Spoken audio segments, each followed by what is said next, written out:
Hi, this is Michael Uslan. You're listening to Batman on Film. We're riding through Gotham with the podcast crew. Bat signals up, yeah, we're on the move. Talking Batman tales, we're telling what's true. Gotham Knights breaking down each clue. TBOF, bring the heat. Talking Batman ain't that sweet. Tune in for the crime and lore. Batman nation, we want more.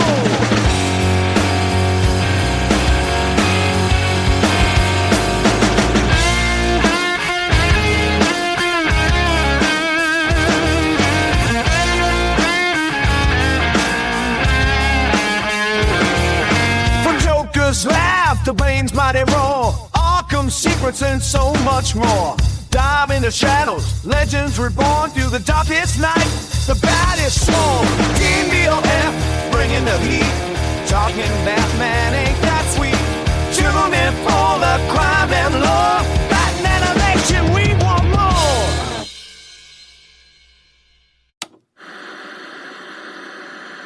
The Adventures of Batman. Welcoming you to the new adventures of Batman.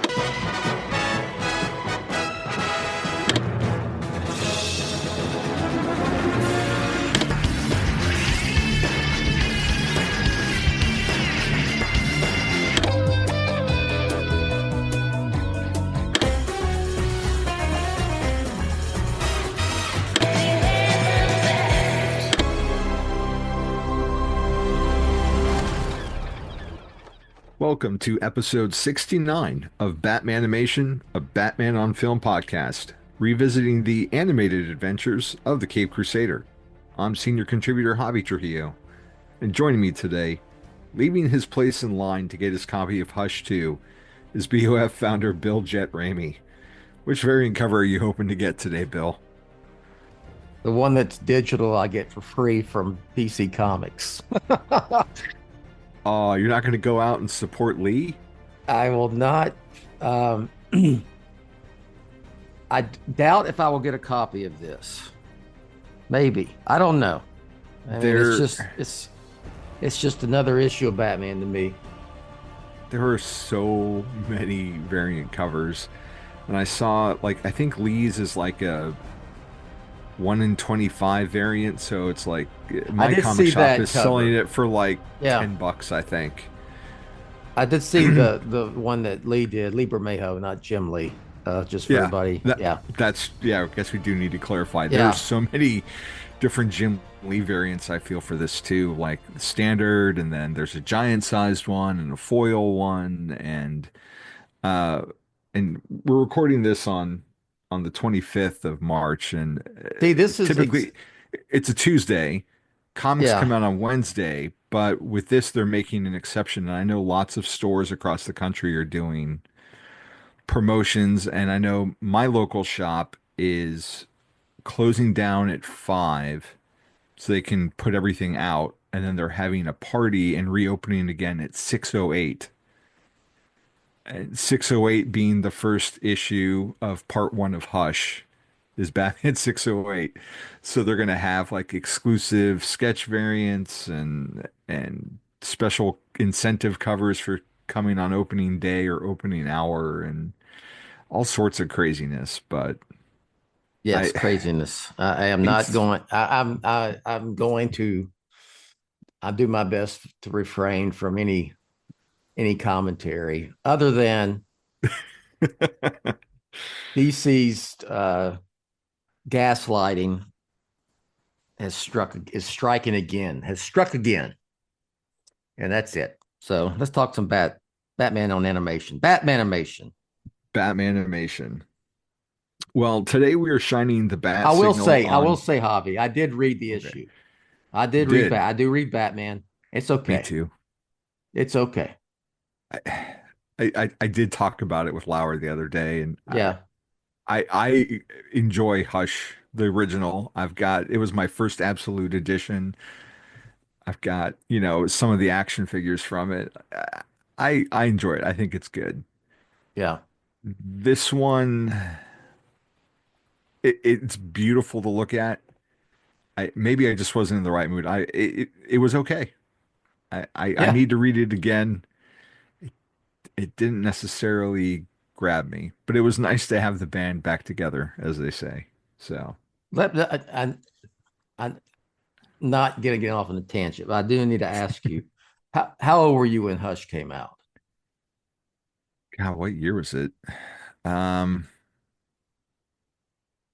23 maybe. I don't know. I was in my early Okay. 20s. Okay. I was in my early 20s. Okay. I would say, based on my observations, you would be a little bit just out of the range where it really hit a certain uh, demographic much harder than it did, let's say, one that skewed a little older. Yeah. But Speaking of Hush, yeah, at the same time, like I was a teenager when Jim Lee was doing the Uncanny X-Men and then yeah, jumped to X-Men. yeah.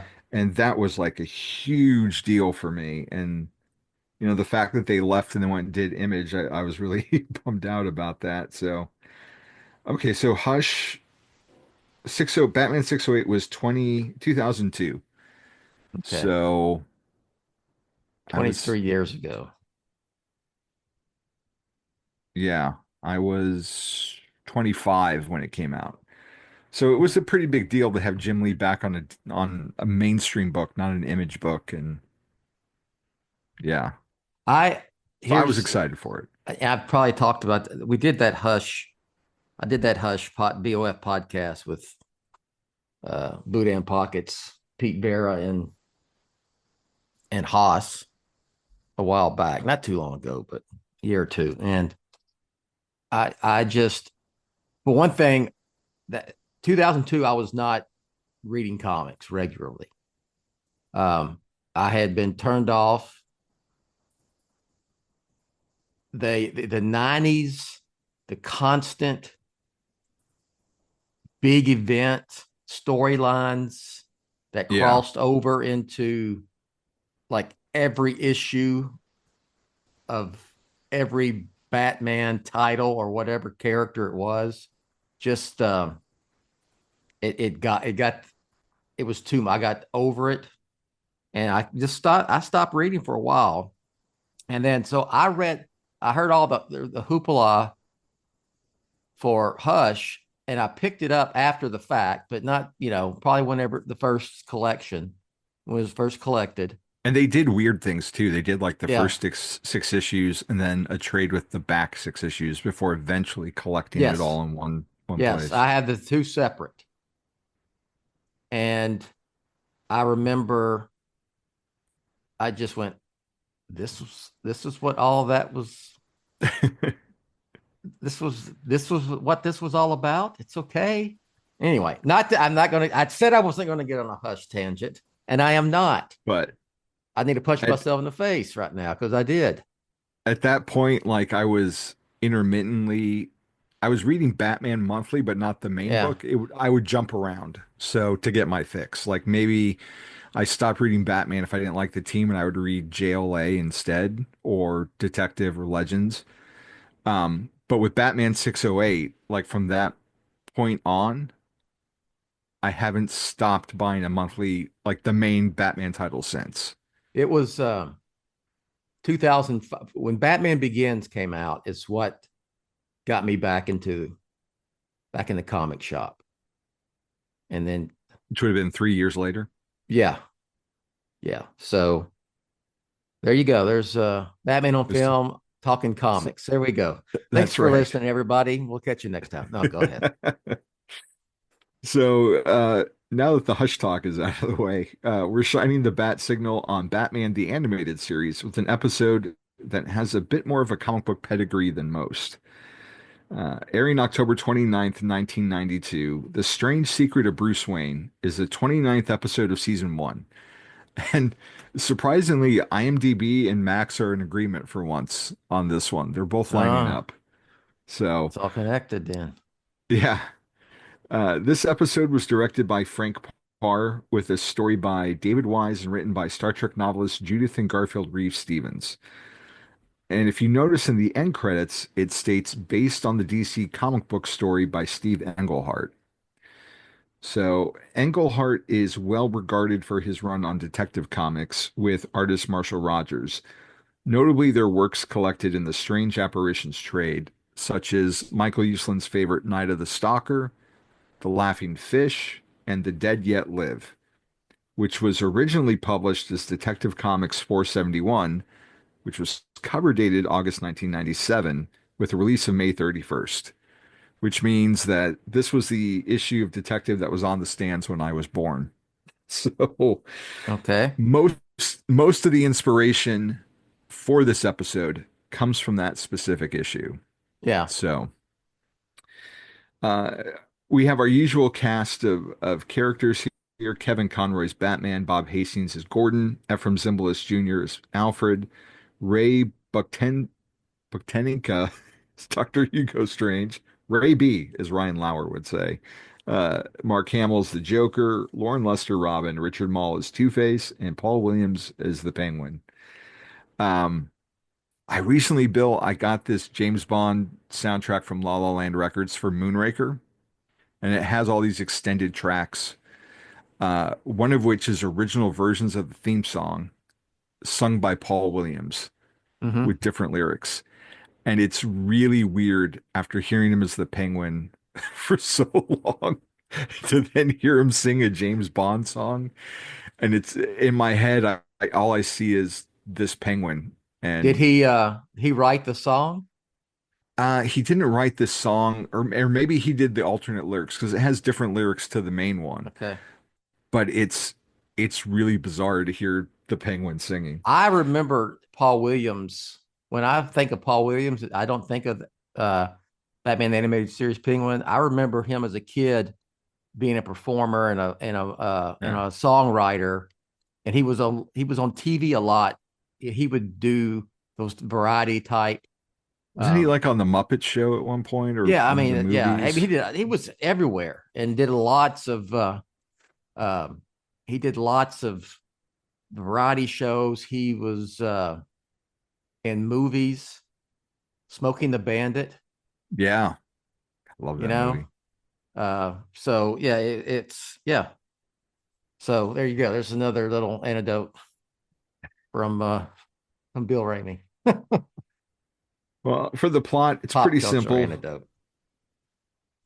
Dr. Hugo Strange's invention, a machine that reads people's thoughts, leads him to discover that Bruce is Batman. So we open on a closed bridge in Gotham where a woman, Judge Vargas, is meeting two unsavory types with a briefcase in her hand. And they're involved with blackmailing her, and the deal goes south, and Batman intervenes. How did you like the opening? It was I liked well, let me say that it's been a long time since I've seen this episode. So it's almost like watching it again for the first time, Yeah, which is a good thing because I kind of get a fresh real perspective. a real Yeah, reaction, a fresh, fresh perspective. And it's very much, something nefarious is going on. You have this judge and obviously these two bad guys, and there's some kind of blackmail situation, but you don't know what it is, and it's just enough to get you interested in the story. So yeah. yeah, Like it has a lot of scope for it yeah, because the bridge is just yes, massive. And then you start watching it and rewatching it and then making notes on it and you're like, if the bridge is closed, how did they get their vehicle onto the bridge? And yeah, like yeah, you start thinking too much into a 22-minute cartoon. But like it starts off, I think, really strong. Um, and you find out that she goes with this case full of money and they count it and it's not enough. They want more, so they're not going to give her the evidence that they have against her, which winds up being a cassette tape, a VHS tape. yeah. That was a blast And from the past to see, yeah, you know, VHS as but that the medium for video that they were, you know. I yeah, guess it, I guess it, yeah, it probably does. you're about right at that moment where uh CDs are starting to come in, just regular video discs are starting to come replace Well, VHS at that time, at this or point, yeah, there were laser discs still, but laser disc, yeah, we were 5 years away from DVD. DVD, yeah, yeah, okay. So, So I was and okay, thinking about it, like the first time I got, Batman or this show was those VHS tapes. Like they had like their yeah, character collections, but was it Columbia House? One of those like mail away services wound up doing like the whole series and like, it had 2 episodes of tape and or maybe it was 4, but they all were like in a uniform design and paid your $5 a month or whatever plus shipping and handling and they would send you a new volume. So yeah, that VHS was still the medium of the okay, time, yeah, but and yeah. that's one of the things with this show is like there's so many different technologies that get meshed together. Like you've got that 40s aesthetic, VHS tapes, you know, computers and devices that can take images from your Yeah, brain. I was going to bring that up. It just there's just a mishmash of timeless gadgets and technology throughout. So, Yeah. that you can say, yeah, VHS was current, at that time.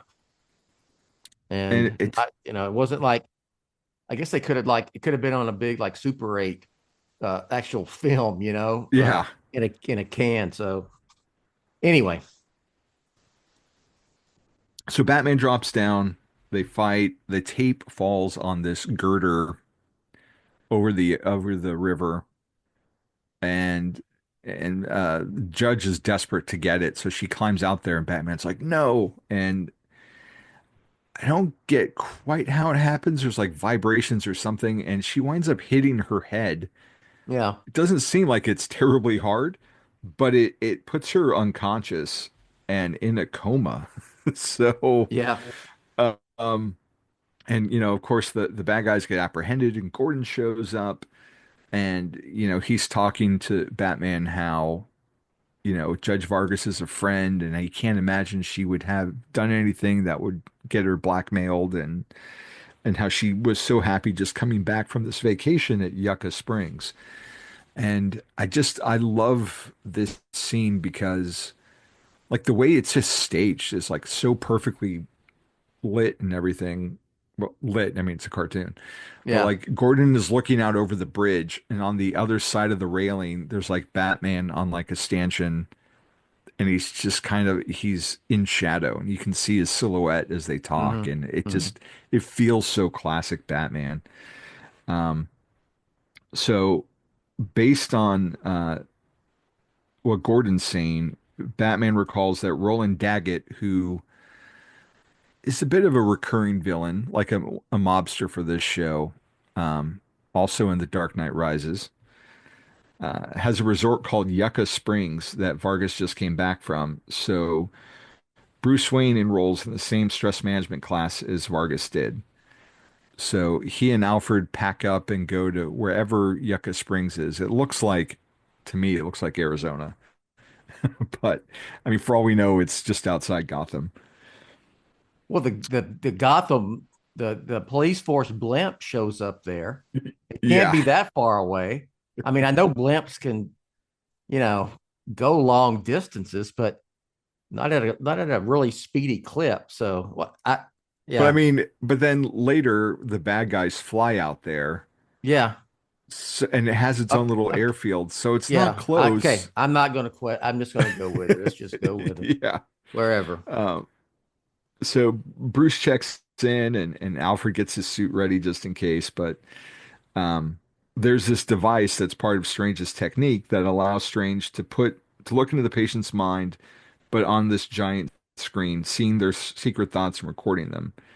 So he hooks Bruce up to it, and you see like his parents dying. And it's all kind of like nightmarish until eventually we get like the bat iconography, and and Bruce has had enough and takes it off. But now Strange knows that Bruce is Batman and has it on tape. What did you think of this scene, like the dream montage? Um, well, I thought whatever this is, whatever kind of invention concocted by Hugo Strange, it's somewhat related to Edward Nygma's The Box and Batman Yes. Forever. Okay, Yeah, that was so my thought also. and there was a And movie.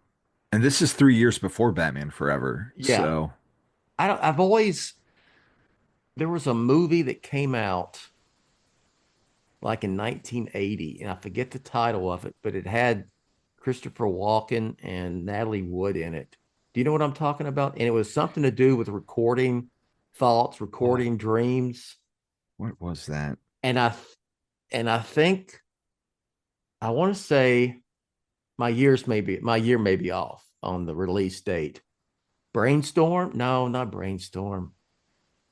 But Yeah, no, it was Brainstorm in 1983. I got it was right. It was Yeah. Brainstorm 83. I said 80. Okay, 80. I think she died while that was filming, and it caused them to have to do a kind of re Yeah. redo some of She the plot and whatnot. she Anyway, died near the end of principal photography.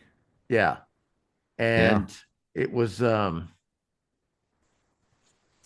about recording dreams or thoughts. And I just it reminded me, this episode reminded me of that movie for that reason, I guess, what I'm trying to get Re to. Researchers develop a system where they can jump into people's minds, but when people involved bring their personal problems into the equation, it becomes dangerous, perhaps deadly. Yeah. And yeah, what's even funnier is Christopher Walken obviously is Max Schreck in Batman Yes. Returns. Yeah.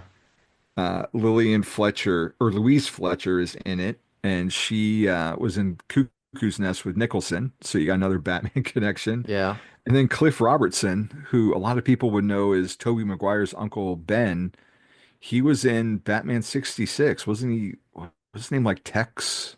Shame. Shame. Shame. Yeah. Shame. To be Yeah. like Shane, but it was Shame. So Yeah. Shame. Yeah. if you're looking for something Batman tangential, go check out Brainstorm, I Yeah. I guess. don't know. I mean, that talk about tangents coming up, Christopher Hey, Walken. Yeah. And it's all he's involved, connected.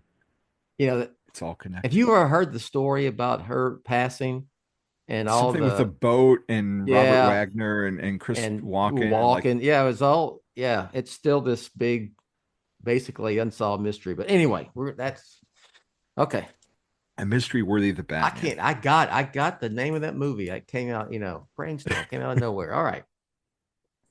The it's a little bit different in the comic. Like the comic version, like he gets knocked unconscious and they do some kind of, I don't remember if it was like hypnotherapy on him while he was asleep, or they do something that causes a nightmare that he wakes up from. But whatever he does, that's how they figure out Bruce is Batman in that version. Um, so now that Strange knows his secret, instead of like just usually blackmailing the person, he reaches out to the Rogues Gallery and he calls the Joker on the phone and gets his answering machine. And he says like, it took me a while to find your number, but I'm just the whole thing of like the Joker has a phone number and this doctor in the middle of wherever was able to figure it out and Yeah. get it is just it's funny. But Well, there's again, another 22 minute cartoon. another blast from the past, technology wise. Yeah. Do answer machines even exist anymore? I mean, I'm No, it's a, talking actual answering machine. I can't Remember those imagine they've things? made one. Yeah. Cassette tape in them and the whole, those little mini cassettes. And yeah, okay, we come a long way since the last 30 plus years. All right. We sure have. So after the Strange makes his phone calls, Bruce investigates Strange's lab and he finds Vargas's tape. Um, and so he watches it, and as a little girl, she set off by accident what became the Great Gotham Dock Fire. What did you think of this sequence? Hey y'all, it's Bill Ramey, founder of Batman on Film. Let's take a quick pause in this podcast for these words from our sponsor.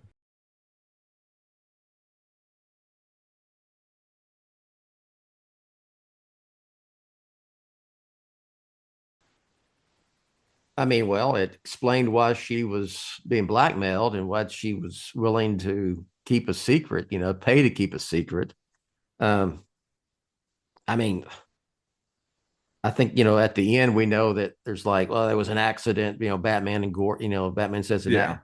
Well, she did kind she of was a cause a kid. fire, she's a Yeah, kid, but still, she's playing with matches, you're not supposed to play with matches. And she starts this huge fire in Gotham. If there was would have been some sort of repercussions to that. But okay, whatever. I mean, it's I get it. She's a judge. She doesn't want to know she was a pyromaniac when she was a kid. it's one of those, things where they had to pick something that was like she would want to keep it a secret, but not something so bad that it would ruin her as a Yeah, character. So, yeah. like, I think it was a good solution to that. Like, it was something she did as a kid by accident. Um, but again, it's like you think about it too closely. It's like, why is this little girl at the dock at That's what night I'm thinking right by now. I'm just like, herself? I'm gonna get a box of Matt kitchen matches, and I'm Yeah. gonna go down to the docks in a warehouse and start That way just my parents don't know. yeah. Like who Okay. are her parents that they just let her go wandering I around? yeah. But and she's kind of um like when she's playing with the matches, like she's definitely got like that pyromania in her Yes. expression and Exactly what I thought when I saw yeah, this. like she's not quite malicious looking, but there is something this glint in her eyes. But I Yeah, I like mean, like she's like one step away from being Firefly, yeah, Firefly 2 or whatever. but she's staring at this match that she lit for so long that it burns her fingers and she drops it Yeah. and it lands in the box of matches. And that's what causes everything. But there's a transition of her as a little girl now scared to her as, in the present day as the judge. That I thought that was really well done. I like that segue over there. It was in the video, but I thought that was really well done. Um, and after Batman discovers the evidence, the villains arrive together via plane. And again, it's a little silly, but it's kind of fun at the same time. Uh, how did you like? And it's a trio. It's Joker, Two-Face, and Penguin. How did you like their banter with each other and the way they interacted? Uh, I mean, I know it's animated. It was kind of No, cartoony in a way, no, you know. I did think the thought did cross my mind. It was like, and this is kind of something you would have seen like one of those earlier animated Batman uh, series, either the New Adventures of Batman or the Adventures of Batman that preceded Batman the animated series. It was just a little, well, it was a little it was kind of cartoony in a way. I maybe that's what they were going for. So, you know, it reminded me a bit of like the 66 movie where you had like yes, the yeah, United Underworld, they're all working yes, together for something. Um, yeah, and how they're kind of and this show does it in other episodes too, where they're all kind of pals when they're not individually trying to take out Batman, like yeah. playing cards together and everything. Like there's a weird fraternity that they have in this series that we don't see in like a modern comic book. But I was rewatching this yesterday while Brooke was making dinner, and just like the music and everything, and she thought I was watching like some old Looney Tunes cartoon Well, there you because go. just the way the music is and like the dialogue, like it plays into that. I mean, Um, it was reminding me of those old Batman cartoons. Yes, the 66 stuff, especially the movie. And of course, those two, that first animated series was a kind of a sort of animated sequel to the TV show. And then yeah, the 77 New Adventures of Batman was, you had Adam West and Burt Ward did the voices. So it's kind of tied into Batman 66 as well. And it's that the way people thought, like the way these creators of these shows thought how Batman should be portrayed to the general audience. yeah. It's clearly not taken serious. Not like we do today. Not like we think of today. Well, it's funny because, this show gets a lot of credit for being, a show for kids that adults can watch and Mm-hmm. enjoy and appreciate. And, being a more serious, I hate to use the word serious in this, given what we're talking about, but like compared to other stuff, like it was more thoughtful, more planned out, and, you could appreciate it on Oh different yeah, I mean, levels. yeah, it's still head And and shoulders above the anything its that came two predecessors. before. Yeah, yeah, But I think over time and with distance where you don't necessarily where everything gets kind of lumped together, like it doesn't quite reach those heights when you look at it individually. Like if you compare this to Cape Crusader, which visually they may look similar like in design, like they're tonally two very different shows. Like I can't yeah, picture Cape Crusader doing something like this episode because it's so lighthearted really. And even yeah. though it comes from like the start of a more gritty era of Batman, Yes, um, yeah. it's It's it's still very much kids, but not dumbed down for kids, yeah. if that makes It, sense. it's I mean, you saw this in the live action movies at that time. You saw it in Batman Returns. You saw it in and Forever. You saw this kind of, this. I'm talking about this team up dialogue between villains. That was Yeah, silly for the most part. Batman and Robin. So it hasn't been exercised completely out of Batman yet at that time. yeah, And like something like this in Brave and the Bold completely fits, you yeah. know, completely fits. And it's done with a little bit more wit, I think. So, yeah, yeah, it's interesting to look back as you brought up, it's like how revered this series is. And it still has its moments of, yeah, I don't know that would work, you know, anymore like this. I don't know if some of that would Yeah. work, and it depends on the media who it's focused at for Batman stuff. And it's funny too because, we are in the middle of doing a chapter by chapter series on Batman Forever. So obviously stuff like the box is going to come into our minds when we talk about Yeah, this device that Hugo Strange has. But like comparing this Two-Face to Tommy Lee Jones's Two-Face, yeah, like this Two-Face is way more serious yes, than that's a Jones winds fact. up becoming over the movie. So we're talking about how cartoony this scene is, and yet somehow like Two-Face's depiction is more Oh, it's more, earnest yeah. than in the Tommy live Lee action Jones, stuff. yeah, this is, it's like two different takes completely on Two Face. They're both Two Yeah. Face, but the way they're depicted are Two different completely takes. two different takes, two different ways Yeah. of the character. Because yeah, and we've talked. I mean, you want to hear us Yeah. talk about Tommy Lee Jones Batman in Batman Forever as Two Face in more depth? Go, check out the chapter by chapters because yeah, we get into that. So Bruce is setting up this plan as Alfred gets abducted by Doctor Strange. Um, he smashes Strange's device, but gets captured and chained up next to Alfred. And the auction starts off, and Batman's plan starts to come to fruition. How did you like seeing his cleverness? Like he's got like a hidden thing to get out of the chains. Well, it's what he does, right? Yeah.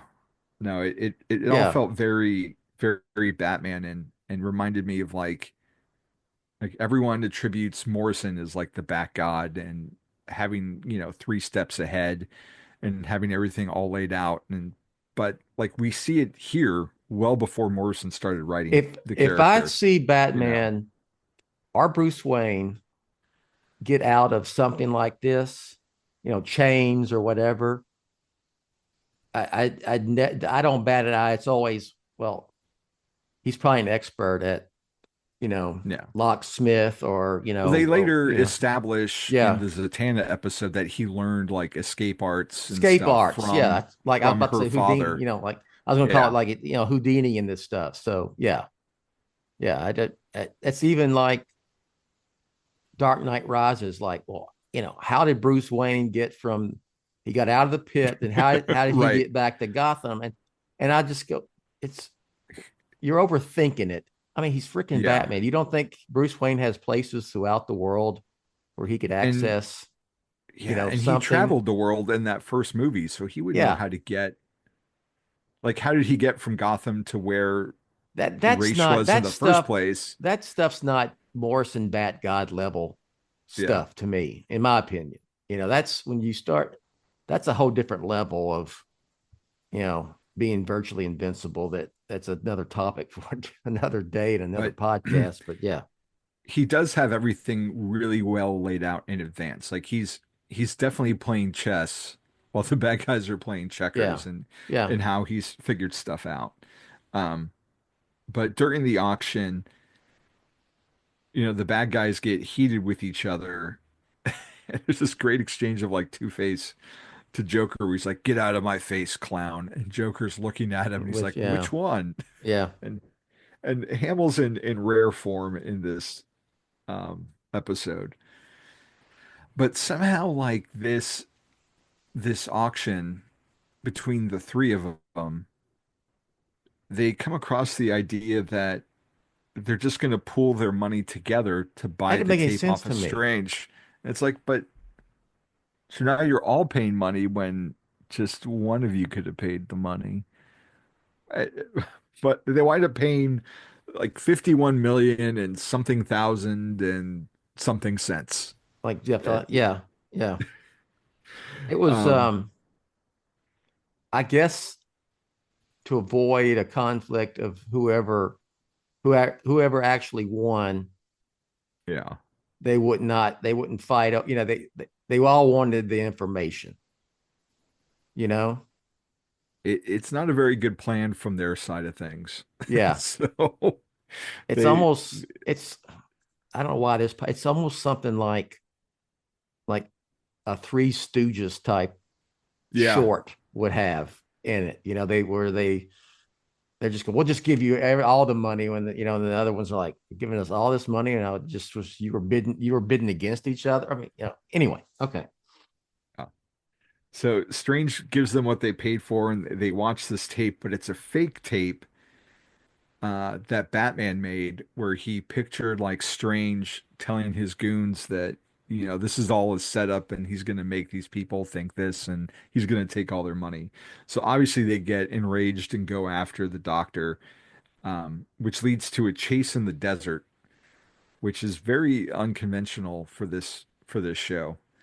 Um, Alfred pulls up in the rolls, and Batman jumps on the side to give chase. And we get a quick throwaway that Alfred spoke to Master Dick. Um, and they get to the airport, and they throw Hugo in the plane and take off. And Batman manages like Alfred manages to just catch up to the plane, and Batman jumps on. How did you like that? Did it remind you of anything? Well, with Forever and my Batman on the helicopter with Two Yeah. Face, that's a jumping on a helicopter and being able to maneuver yourself to get in is a little bit more, I think, actually doable than jumping on a plane that's taken off and finding your, finding your way. Then now we're getting into a level of okay, and we've seen it. We've seen this in comic book. I mean, they had him falling from the freaking moon in a issue of Batman. One of your a while favorites, I back. recall. Oh my god, Yeah. that was dumb. Anyway, I just chalk it up as it's animated. It's a different medium, and a lot of times the medium will you have like, I don't want to say moving goalposts, but you have different, more open sensibilities depending, or less open sensibilities compared to the medium. If it's a live action film, like I wouldn't want to see this in any of the Dark Knight trilogy stuff. Yeah. So that makes sense. To me, it was like a summer blockbuster moment, like Tom Cruise, Mission Impossible stuff. Yeah. That or like the last Indiana Jones, or even like there's a James Bond movie where they're like driving up trying to catch a plane and getting in. Like that's in a couple Bond movies. So like to me, it feels very much a part of that. It's fine. I mean, watching it, I didn't blink an eye really. So it just surprises me how, because like I said, we only have 22 minutes. Like everything just moves so quickly, and it's like we get to this big climax. It's like, wait, we're almost done with the episode. I don't know if it's just like the nature of it. Breaking the fuel line was the best way to handle it. Maybe he could have went in the plane and like subdued them, and he could have flown. He could have landed the plane himself. I'm sure he knows how to do that. So it would have been a lot safer. Yeah. Because you're not guaranteeing that it's going to glide down and that land Joker's intact. Gonna be able to land it. Yeah. Land intact on its belly in the desert. It could have, been like that plane that landed. What was it? You see that a couple weeks ago? That plane landed. It was a United plane that landed and turned upside down on the. No. Yeah. Oh, yeah. And everybody got off and no one got hurt. Well, relatively, they didn't get hurt seriously, but anyway. Well, I mean, that ties into one of Joker's lines where things haven't been the same since deregulation. Yeah. I mean, that line stood out to me in this episode, given all the mishaps we've had recently. So I was like, oh, that's timely. It all came back again. Yep. And conveniently, like Batman finds something, like as the plane's going down, he finds something to grapnel on in like the middle of the desert. He finds like the one rock formation that he can hook into and swing around. So like, it's like you can't overthink these things too much. Like it's if you are a kid watching this, this is dead ass serious. You're not overanalyzing it like we're doing it now. And it's still, again, it's not like its two animated predecessors or even Super Friends for that matter. Yeah. And so the plane crashes, Joker dives out even though it's on the ground and just belly flops onto the ground. And Strange is still trying to save his neck, and he's like, Bruce Wayne is Batman. And I love the fact that Two-Face doesn't buy it at all.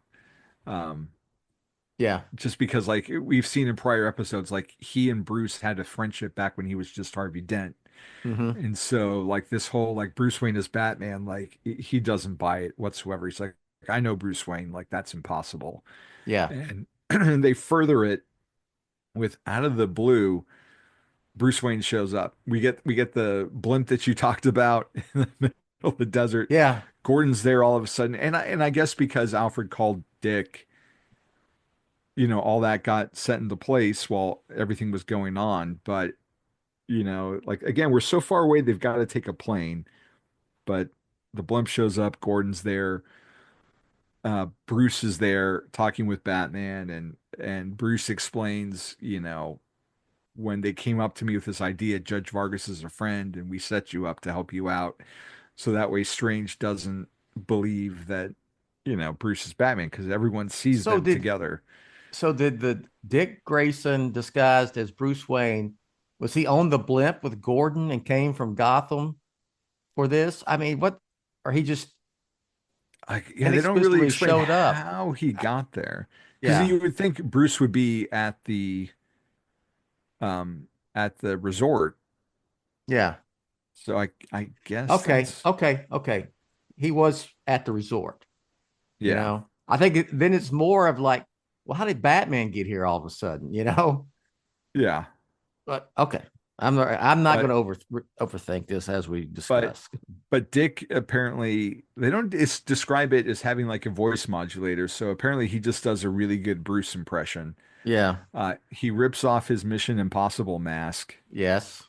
and reveals that he's standing on these like leg extensions to make himself taller. Because Bruce is taller. Yeah. Yeah. So that's how they rationalize everything. Uh, and of course, too, the when they do land on the ground, like Penguin and Two-Face draw like their Tommy guns on Batman, and it means nothing. He just throws a batarang Yeah. and knocks them both out, and like it was so easy. And I don't know if that's just because Batman's that awesome, or because we have like 2 minutes left in the episode. So like, let's Like get it done with. combination. Yeah. Yeah. But the blimp takes all the villains back to Gotham, and Joker's got his great line of Arkham's wonderful this time of year. Hmm. And it's just another one of like the the banter that they have with each other. Like it's hard to find good help these days, and it's very, I don't know, it's of this episode where Yeah. they have like this playful back and forth with each other, the bad guys. But then we get a nice little button at the end of Alfred asking Batman, like, where are we going now? It's like, well, you are in the middle of the desert, Alfred. So, uh, and Batman's just like, home. I've had enough vacation to last me a long time. And Yeah. you almost expect him to like look at the camera and wink because Yes. it's so sitcom-y, you know. But It is. that's That's a our good way to, yeah, it's a good way to put it. Sitcom. yeah, that is the strange secret of Bruce Wayne. So, did you have a favorite part of the episode?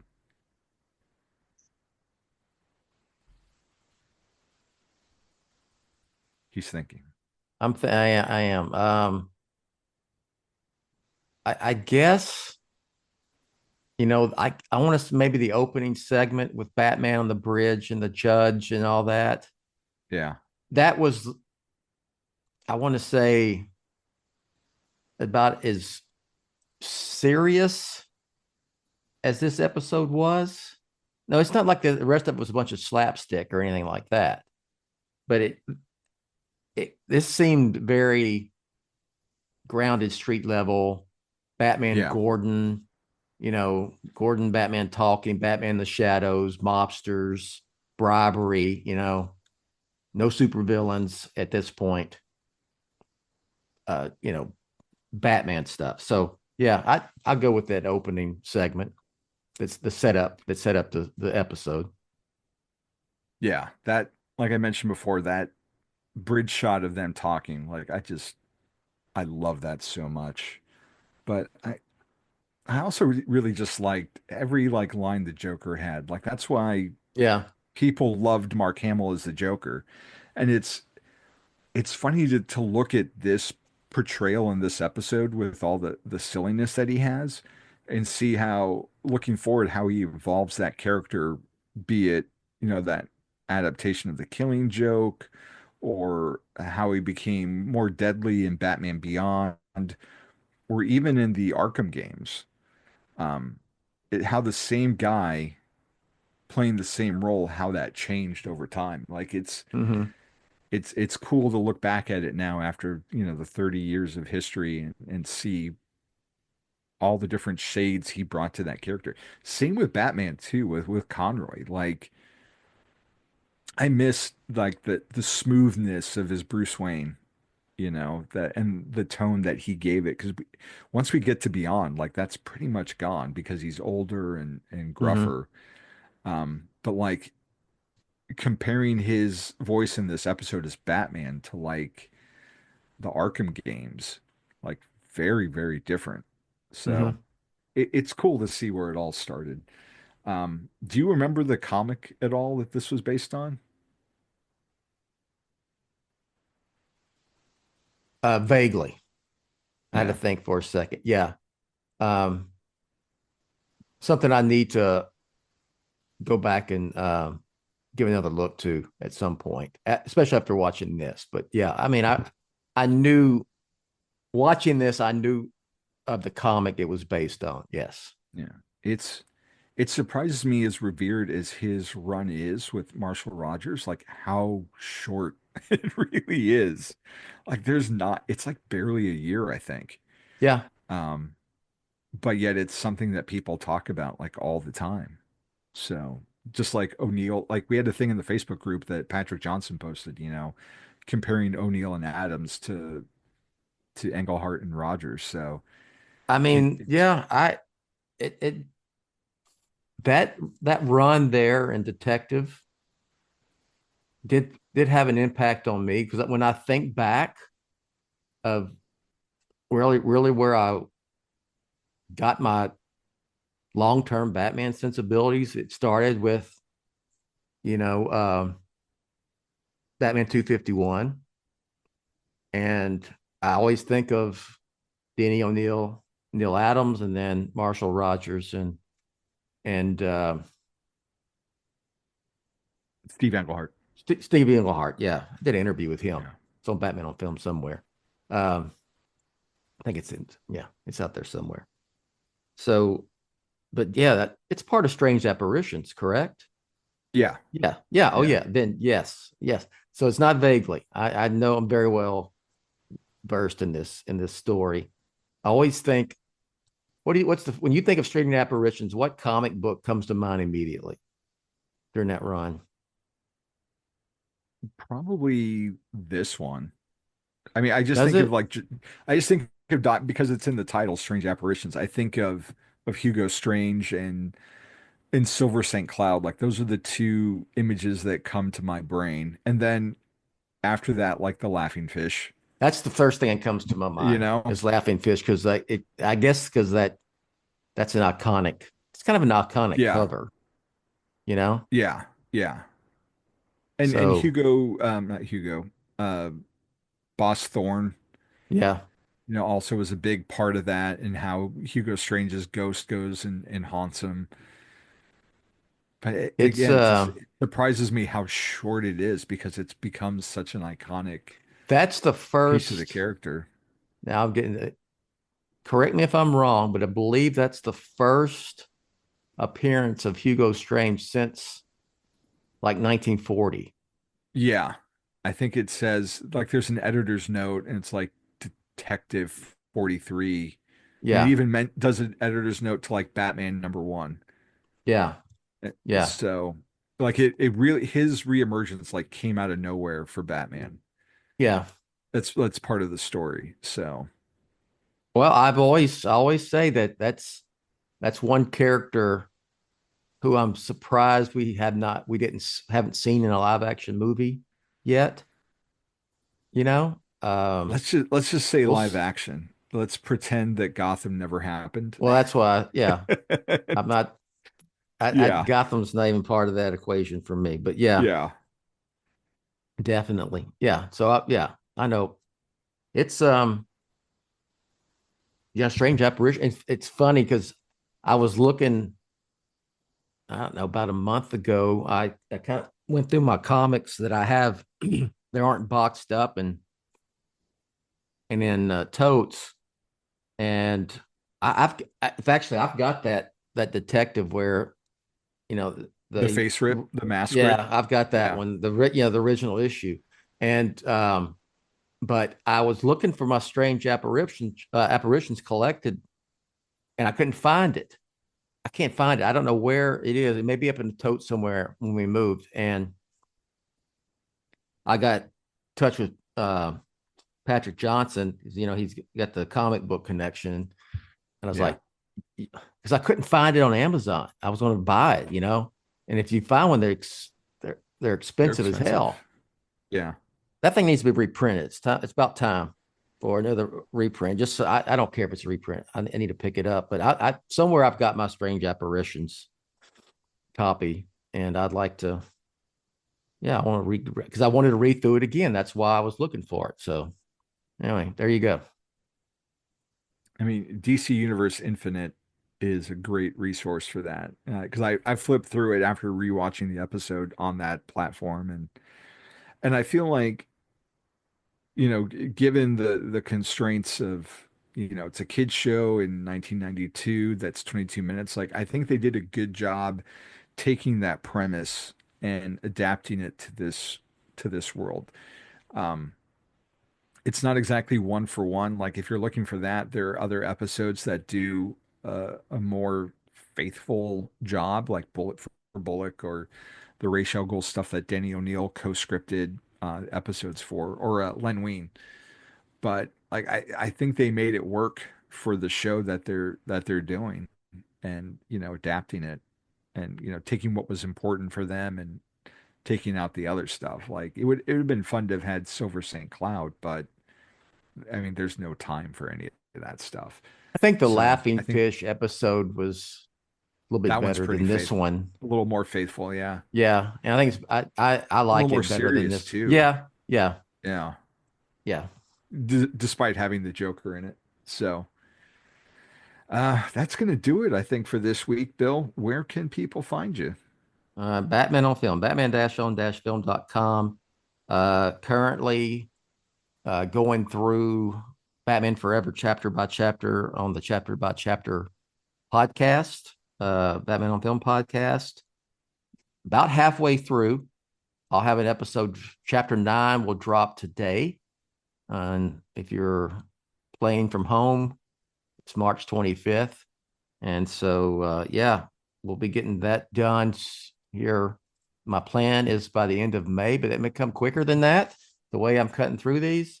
And we'll get to, in honor of its 20th anniversary, Batman Begins chapter by chapter is coming. Maybe sooner rather than later, but by early June at the latest, Batman Begins will kick off. I am excited to begin that. Yes. Pun intended. As for me, I've got a James Bond podcast, 007 Files, on Apple and Spotify. James Bond YouTube movie's got a channel. release date. Did you see that? Did that just happen? I haven't gone Saw on it the internet. yesterday. Yeah, My internet was late, down yesterday, so I just didn't even bother. late 2027. So we'll have Batman, the Batman Part 2, and the next James Bond All right. incarnation I'm starting surprised up. my phone didn't blow up over that. Relatively soon. I knew, and when I thought about that, I said, has a Batman movie and James Bond movie been released the same year? You would be the one to know that. I got to say, weren't any of the Pierce Brosnan movies? That would probably be, yeah. We mentioned it in Batman Forever, because GoldenEye came out a few months after Batman Forever did. Okay. And Batman Forever did more box office. Is it November, like a James Bond release date kind of thing? For the modern stuff. It used to be a summer thing, like with Roger Moore. It would shift between summer and Christmas. Okay. But since the Brosnan era, it's been pretty much entrenched in November. That's been its spot. So you got the Batman Part 2 October 1st. It'll be interesting to see when this next James Bond movie. It's going to be a race. It's going to be a race to get it done. But I mean, they can do. I mean, they used to do it all the time. Back in the day, they used to do every 2 years like clockwork. So, but I mean, they got to start from scratch because it's a whole new. When it was Eon Productions, like they had a family that had been built up over decades of using the same people over and over. So they knew what they were doing. It was a machine. And now the question is, with Amazon in charge, are they going to keep all those same craftspeople that know how to do a Bond movie, or are they going to start from scratch with their own thing? So, and they've got to get everything, a script, a director, an actor. So They can do it, but it's going to be a hustle for sure. Yeah, we'll see. There we go. Yeah. All right. Anyway, didn't mean to interrupt your plugging there. My plug-in. I've got a YouTube channel, Up to Speed with Wally West, where I take a little bit of a divergence this week and cover Absolute Flash #1. And the Comic Binge, Chris Clow and I have a series, Nights Never Die, talking about Grant Morrison's Batman run. We just did an episode last week with Paul Herman. And, of course, BatmanOnFilm.com, where I show up on chapter by chapter and do written reviews for Catwoman, Batman and Robin Year One, which is a great mini-series by Mark Waid and Chris Samney. It's halfway over. If you haven't picked it up, go ahead and give it a look. If you like Batman the Animated Series, pretty sure you would like this book. And it's just a lot of fun. So I think that about covers it, Bill. If there's nothing else, we will have announcer Rachel. Yeah, we'll have announcer Rachel take us out. Thanks for listening to BATMANIMATION, a BatmanOnFilm.com podcast revisiting the animated TV and film adventures of the Caped Crusader. Follow Batmanimation on Twitter @BatManimation. Follow BOF on Twitter @TheBatmanOnFilm. Follow Jett on Twitter @BatmanOnFilm. For Jett and Team BOF, I'm announcer Rachel. Batman on Film, authoritative, definitive, the original, established in 1998.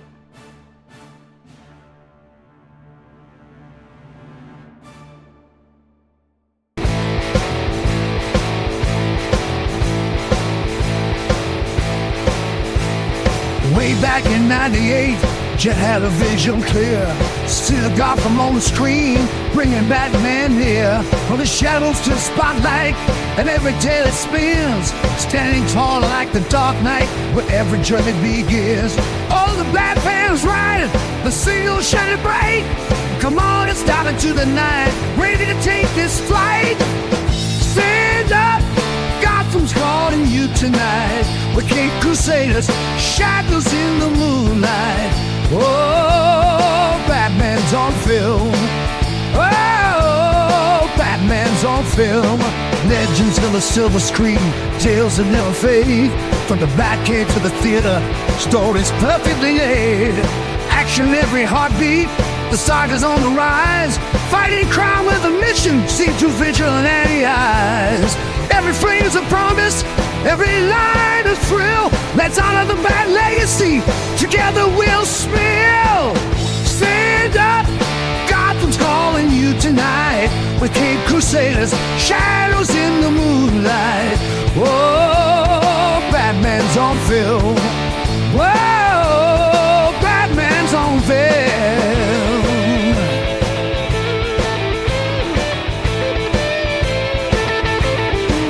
Can you hear the score play through the endless chase? Through the Batmobile roar as heroes find their pace. We go where the Bat takes us, no photo left unheard. Let's follow the footsteps along the Bat's word.